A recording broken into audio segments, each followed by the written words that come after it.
Welcome back right here on The Exchange, where your business is our business. I'm Rico Hizon.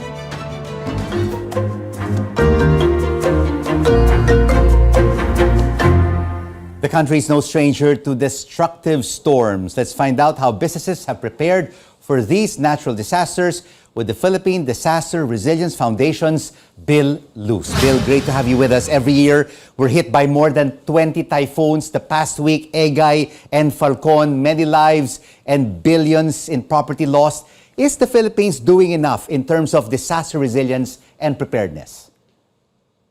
I think given the state of climate change, it's never enough because it's always changing and actually always getting a little worse.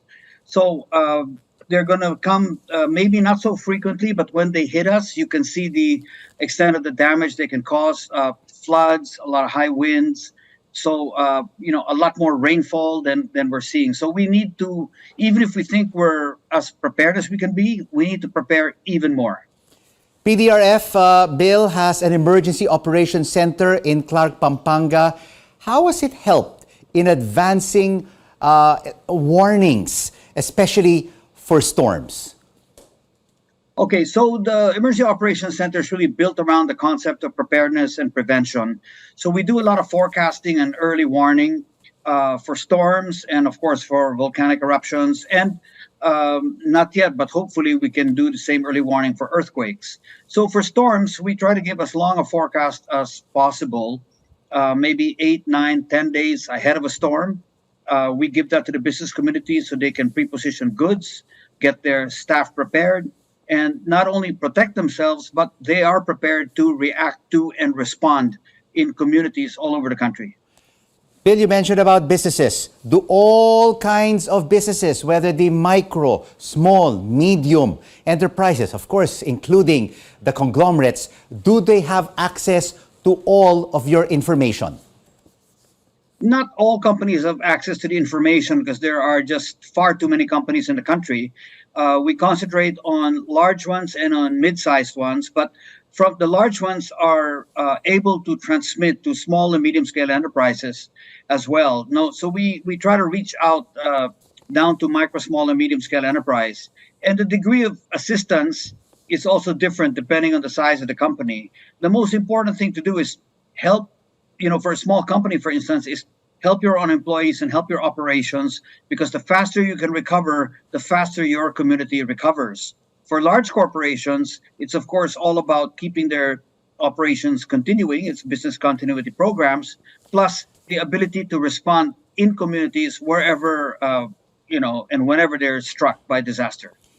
When you talk about the medium size and the large corporations, apart from gaining information from the PDRF, what trends and innovations have they implemented on their own for disaster resilience and preparedness?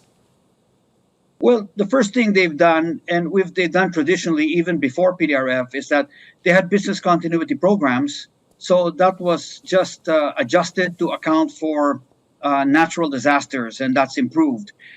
They've also, a lot of these companies, especially the large ones, they've started hiring specialized staff. The safety officers have now, sort of widened scope of work in terms of their being tasked to take charge of preparations for natural disasters and of keeping company operations flowing, smoothly.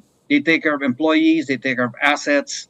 So I think that's a big improvement. There are specialized professionals that are hired at very senior positions in the large companies these days, just precisely to deal with natural disasters. Is there a difference, Bill, in terms of the disaster preparedness and the business continuity initiatives of local companies vis-a-vis multinational firms? And what can we learn from the global companies who have in place disaster preparedness programs? Yeah, I think when it comes to natural disasters, they're pretty well the same. I think that companies overseas can learn a lot from the Philippines because we get a bigger share of natural disasters than they would in other parts of the country, in other parts of the world, rather. So remember that from an exposure point of view, the Philippines, in terms of its exposure to natural disasters, to nature, uh, is number one in the world in terms of that level of risk. We're also number one in vulnerability because our preparedness programs are not yet as good as they should be. So we're trying to improve that. But I think companies can learn from what the Philippines does and what PDRF does and what other LGUs and private corporations what they do, because we're used to disasters and we're having to prepare for and react to Right. disasters all year round. All right, we're used to these disasters. Calamities happen so many times during the year. But what more can we do? What more can we implement in terms of initiatives?